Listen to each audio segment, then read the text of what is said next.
What is going on, guys? Welcome back to the channel. If you guys are new, definitely consider subscribing. And with this video, I'm going to give you guys another reaction video, and this time I'm reacting to Larry Bird's most savage moments. You guys liked the last Larry Bird video. Before I jump into this video, I just want to say thank you so much for the love and support you guys gave on the first Larry Bird video. That really meant a lot to me that that meant you guys watched it. I had no idea that was going to happen, but again, thank you so much for love and support. So let's jump into this video and check this one out. A part of the reason why Larry Bird was called legend was his brilliance as a basketball player. The other part were his legendary and vicious trash-talking skills. Bird was a killer on the court. He had a foul mouth, and he wasn't afraid of anybody. This explosive combination gave birth to some of the most ruthless trash-talking stories in NBA history. So here are the 10 best Larry Bird savage moments. 1988 three-point shooting contest. The three-point shot in the NBA was first introduced in the 1979 NBA season, Larry's rookie year. 7 years later, at the 1986 All-Star Weekend in Dallas, the NBA brought the first official three-point shooting contest to the scene. Larry won it, repeated next year at the All-Star game in Seattle. In 1988, it was so smooth. For a three-peat in Chicago. Before the start of the contest, Bird entered the locker room, did not speak a word to the other competitors, and just took a good look at them. He finally said, "I'm just looking which one of you is going to come in second." The room was filled with silence, because they all knew what kind of a shooter Bird was. Of course, Larry would go on to win again, proving that he's the best shooter in the world. He won without taking off his tracksuit, famously raising his hand while the contest clinching three was still in the air. You didn't even look at it. To Craig Hodges.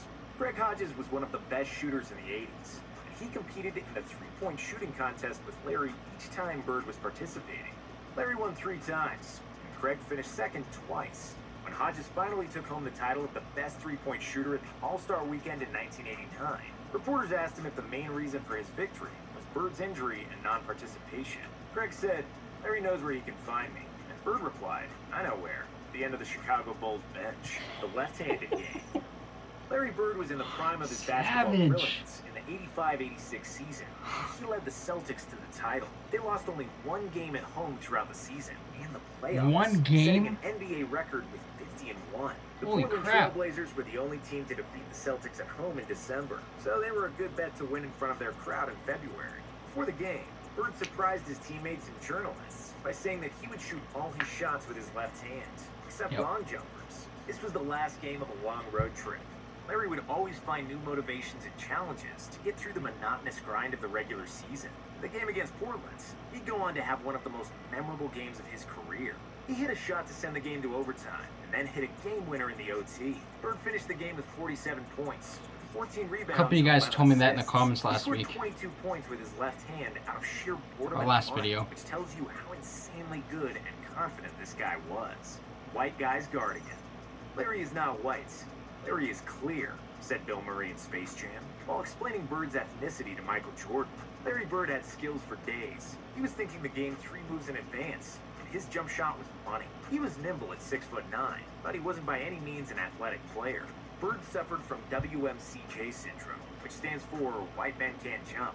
He was aware of it. On one occasion, he called basketball a black man's game due to the natural ability and athleticism of African American players. Because of that, he hated when the opposing teams would defend him with another white guy. Bird said that it was disrespectful to his greatness because he was dropping 30 and 40 on the most athletic players in the league. So if you put an unathletic white guy on him, that's barbecue chicken right there. In the trainer's lab. The highest scoring game in Larry Bird's career came in the 1986 season, in a game against Dominique Wilkins in the Atlanta Hawks. I love this one. At the beginning of the first quarter, it was obvious that Larry is in the zone. He'd hit everything he threw to the basket, with the announcers repeatedly saying they were watching the greatest shooting exhibition in basketball history. Bird scored 60 on 61% shooting and 15 of 16 on free throws. 15 of 16, he missed 1 free throw. During the game, he suddenly said, "In the trainer's lap," to He was Hawks so players, good. which meant he would try to make a 3 from the corner near the opposing bench. He got the ball, made the shot, and one Hawks player who tried to guard him tripped over and fell exactly into the trainer's lap, just like Bird predicted. The Hawks bench was so amazed that they were laughing and high-fiving each other. I love totally that. Perplexed by Bird's brilliance. After that, they were fined by their coach Mike Fratello for cheering on the opposing I didn't know player, that. tormenting Dennis Rodman. Dennis Rodman was one of the best defenders in NBA history. His quick feet, long arms, and a motor that never shut down. He was a pest, an annoying pest, who never stopped guarding, provoking, and getting into everybody's face. And he used to be a nightmare for scorers around the NBA. However, when he was just starting out, he needed to get some schooling from Bird. After Larry scored 4 consecutive shots over Rodman, he opened his mean mouth and started destroying Rodman. Bird started yelling at Rodman's coach, Chuck Daly. "Who's guarding me, Chuck? Is anyone guarding me? You better get someone on me, or I'm gonna go for 60. Even though Rodman was almost superglued to him in an effort to deny him the ball, Bird was at his sarcastic best. "I'm open. Hurry up before they notice nobody is guarding me." Merry effing Christmas. 1990.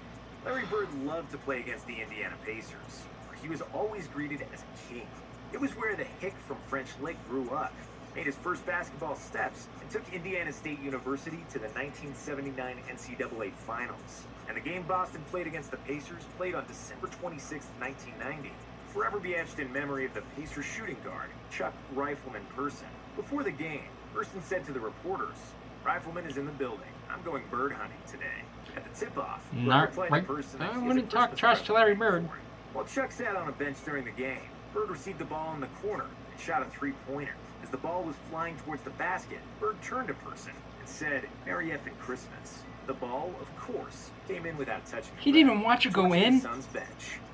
The best teams in the NBA often coast through the regular season, can lose their edge and focus when playing against mediocre opponents.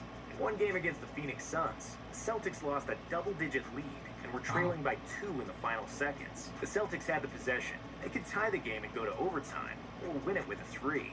Larry knew his Celtics shouldn't be losing a game to the Suns, and he wanted to play no overtime. So he went to the Suns bench and told all the players and coaches what was about to happen. "Yeah, I'm going to bust a 3 on you guys and just go home. I'm tired of this." Unsurprisingly, he lived up to his word. As the ball was still in the air, he turned towards the Phoenix bench and yelled, "Told you so," as the ball was going through the net. He didn't watch that one going either. Xavier McDaniel. Xavier McDaniel was one of the most notorious NBA players. I mean, this man could back it up. On the courts, he liked to get physical, like Olivia Newton-John. When he was playing for the Sonics and the Knicks, nobody was really messing with X-Man. However, Bird was not afraid of a scuffle, and there are multiple stories of Larry participating in bar fights during his NBA career. In a crowded Supersonics arena, Boston and Seattle played a close game tied just 10 seconds before the end. At that point, Celtics coach Casey Jones called a timeout, and Bird confidently told him to just give him the ball, and that the others move the hell out of the way. On his way back to the floor, Larry said, "That's exactly where I'll get the ball, and I'll score the game winner in your face." While X-Man replied, "I know you will get it there. I'm waiting for you." Bird received the ball Don't right talk where he trash said to it Larry Bird. made a tough fadeaway shot. After Bird realized there were still 2 seconds left, he told McDaniel, "Damn, I didn't want to leave 2 seconds on the clock." While X-Man walked back to the Sonics bench, disbelief, tormenting a young Clyde Drexler. Before Clyde Drexler came into the NBA, he was one of the best players in college basketball, forming the famous Phi Slamma Jamma with Hakeem Olajuwon at the University of Houston.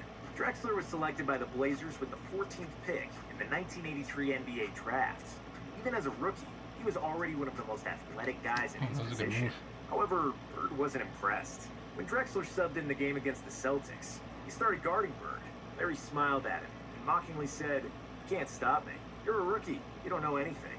He would proceed to hit jump shot after jump shot over Drexler before the Blazers coach had mercy on him and subbed him out, while Bird was laughing at Clyde on the way to the bench. He laughed at him? He laughed at him? But man, I mean, I love reacting to Larry Bird. I mean, the stories I've heard about Larry Bird, I mean, he was a trash talker and he could back it up. I especially loved, against the Suns, he went to the Suns bench and got the ball shot at, turned around, looked at them, told you so. I mean, just the things, like I said, my first video when I reacted to Larry Bird, the things he was able to do, no, he could trash talk and back it up. Not a lot of players can do that, and just, no, Larry Bird could do that. He could back it up, and that's what's the amazing thing about it. No, obviously that's why he got the nickname Larry Legend. But anyways, guys, I really hope you liked this reaction video, and again, thank you so much for the all the nice and love support you guys gave me for my first one. I really truly appreciate it. Let me know who you want to let me know who you want me to react to next. Again, I appreciate the love and support, guys. You guys will be seeing me soon.